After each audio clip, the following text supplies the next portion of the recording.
Halo semuanya, perkenalkan aku Nimade dari Rumasita Wiranda dan temanku Idatul Fitria. Nah, kami dari Universitas Pendidikan Nasional, Fakultas Ekonomi Bisnis, Prodi Manajemen.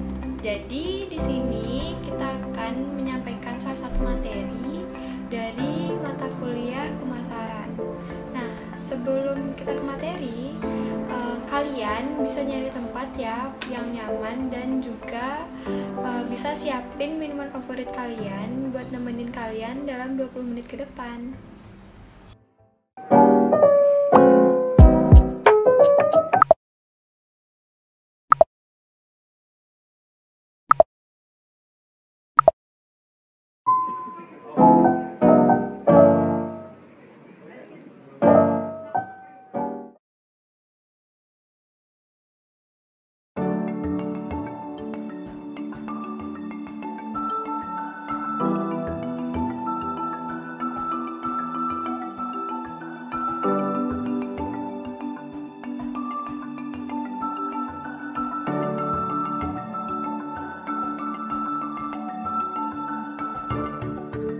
Oke semuanya, jadi bagan yang kalian lihat di layar HP kalian ini merupakan suatu bagan dari e-commerce consumer behavior model. Pada bagan ini menjelaskan bagaimana sih pola tingkah laku dalam pengambilan keputusan seorang pembeli atau yang biasanya kita sebut dengan konsumen dalam berbelanja di sebuah situs perdagangan elektronik. Jadi pada bagan tersebut memberikan suatu gambaran dengan beberapa faktor. Yang pertama, ada dari karakteristik konsumen itu sendiri, yang dimana pada bagan ini dibagi menjadi dua, yaitu individual karakteristik atau yang bisa kita sebut dengan karakteristik dari diri orang atau konsumen itu sendiri, yang mengambil keputusan berdasarkan dari usia, gender, edukasi, psikologi, pengetahuan, dan kepribadian. Sedangkan ada juga environment karakteristik atau faktor yang berasal dari lingkungan, yang dimana pengambilan keputusan ini diambil dari lingkungan sekitar, salah satunya dari keluarga. Lalu ada faktor stimuli atau perangsang, yang dapat menjadi pancingan untuk memikat konsumen untuk membeli produk tersebut. Nah, di faktor stimuli ini dibagi menjadi dua, yaitu marketing atau yang biasa kita sebut dengan pemasaran, yang dimana dipengaruhi oleh harga, promosi, produk itu sendiri, dan kualitas. Ada pula faktor lainnya nih yang dipengaruhi oleh ekonomi, teknologi, politik, dan budaya. Dan faktor yang terakhir nih ya, ada vendor controlled system. Faktor ini juga menjadi faktor kuat dalam pengambilan keputusan seorang konsumen. Di faktor ini dibagi menjadi tiga. Yang pertama ada faktor logistik, dipengaruhi oleh metode pembayaran dan pengantaran barang. Lalu yang kedua ada teknikal, yang dimana desain produk dan iklan yang menarik, serta agen yang profesional dan berwawasan luas.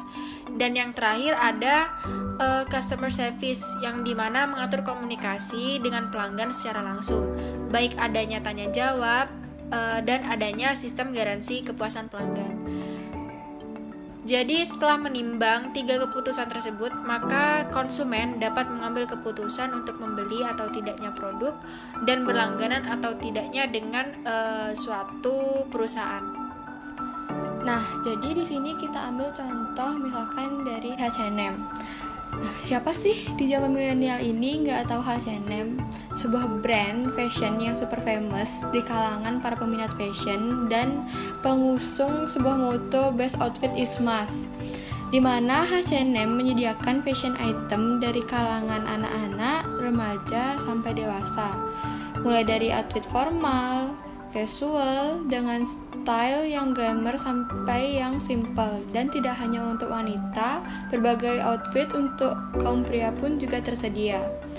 Tentunya dengan harga yang bagus, kita juga mendapatkan kualitas barang yang bagus. Ditambah H&M juga sering memberikan diskon, apalagi di saat event-event tertentu. Diskonnya itu bahkan bisa dari 70% sampai 20%. Nah, H&M juga melakukan branding produk mereka dengan bekerja sama dengan selebriti-selebriti internasional dan desainer-desainer ternama seperti Madonna, David Beckham, dan Alexander Wang. H&M juga menyediakan jasa belanja online melalui situs web yang dimana calon konsumen bisa melakukan kegiatan belanja dari rumah atau tempat mereka tanpa harus ke outlet. Nah, situs web H&M ini memiliki fitur yang sangat lengkap dengan konsep yang simple, sehingga memudahkan konsumen untuk menggunakan situs web tersebut.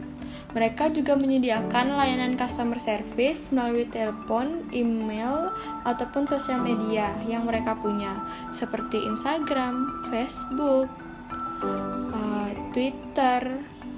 Nah, H&M juga melayani keluhan pelanggan setiap hari, termasuk hari libur nasional, mulai dari jam 9 pagi sampai dengan jam 6 sore.